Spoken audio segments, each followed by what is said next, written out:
because that changes how they deal with it. Legally, it changes how they deal with it. So we need to be very clear on the terms that we use for this. So after the Army shut down, the city took it over for a while, and then it went to Roar, and Roar used it to discharge their waste. The developer in about 2003 is the one who broke into it and discovered all of this, and then proceeded to hide it. That's when, at the last meeting, we heard from the workers who were sent in by the city to clean it up without protective clothing, without the kind of machinery and equipment that they needed to protect themselves. It was in from them. There you see some of that sludge. As they were trying to hide this, it was moved around all over that site. And after the cleanup, taking it to the sewer treatment plant, which it was not supposed to be there, a lot of that contamination remained. And as we started seeing the construction start up, all of that dirt that was being moved around, the dust that was going into the air, that was gagging neighbors, it was just, you couldn't see beyond your hand, was all contaminated soil. So here we see where the construction took place. As the dust is hitting the air, as in most situations, you're supposed to call if you see the dust. There's supposed to be controls on this, and AQMD has rules to cover that. And yet, when that dust happened, the only number that's there goes to the construction workers who dismissed any of the charges. So AQMD never even heard about what was going on, and certainly never sought out or did anything to correct it. So we have that taking place over years now. You can see that the dirt they were supposed to have hauled off, they made mounds of this right next to where people were living, and that dirt was blowing into their yards. A lot of heavy equipment. We didn't see the 7,000 trucks that are reported to have left the site at all. We saw a lot of dirt being moved around. Next slide.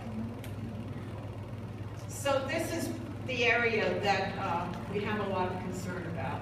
As you see, all of the houses that are built right up to this contaminated site. You can't tell me that the houses next to it aren't contaminated as well. There was never any cleanup done. The development of this was CEQA, the California Environmental Quality Act, that you have to go through, do an analysis on what is there, what the impacts are, and all of that was done before they discovered the PCBs. And yet they didn't go back and redo it. So they're acting on very old information, allowing it to continue to be built. Thank goodness that due to the Ag Park families, they aren't building homes right now. So the area that we have concern on are all of these homes.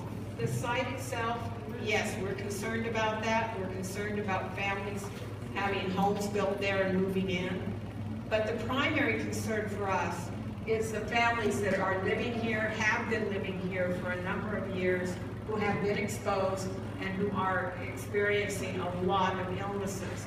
And I'd like to introduce, and probably needs no introductions, Marilyn Whitney, our fearless leader here, to come and kind of explain what we're finding through our measles map, where we're tracking some of the health problems. Marilyn?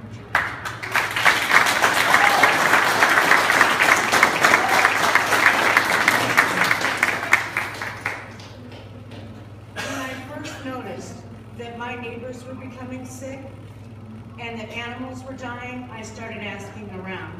And I am sort of like the social butterfly that gets on that scooter and just likes to talk to people. The next thing I knew, I made a color code for the diseases that were going around. And you can see there's cardiac, all in the red zone, thyroid, cancer, birth defects, stillborns, people that are conceiving but never take their pregnancies to term. There's lung infections, skin blisters. I had pictures of one of our Ag Park family's son, and the pictures are so bad I don't think you could have handled seeing them. It was absolutely awful. I called Casey Montoya on Channel 5 and said, you know, we need to get this word out. We need to let people know that we're being contaminated. They're testing for PCBs now, but they have never mentioned dioxins, furans, and all the other toxins. They're also can cause cancer, kidney disease, liver disease. I'm totally at wit's end at times, and I go, am I doing any good? And then I'll call Penny, and she'll say, stay in there, girl. I want to thank Vivian for first coming to me and saying, Marilyn, we've been doing this for 10 years. Maybe you should take it over because you live here. And so I want to thank everyone that said, Marilyn, get involved. Not that I'm well-liked anymore, but it didn't matter to me. I got chased with a rake because I told him that I was making his house value go down. He didn't catch me, and evidently my scooter goes too fast. But we need to make all these agencies accountable. Instead of just having DTSC and do their testing again with the contractor, how can we trust them? How can we possibly trust them? I'm saying the Ag Park must insist that the EPA also does testing with them. We need an honest answer, and DTSC is probably as transparent as muddy water. Thank you.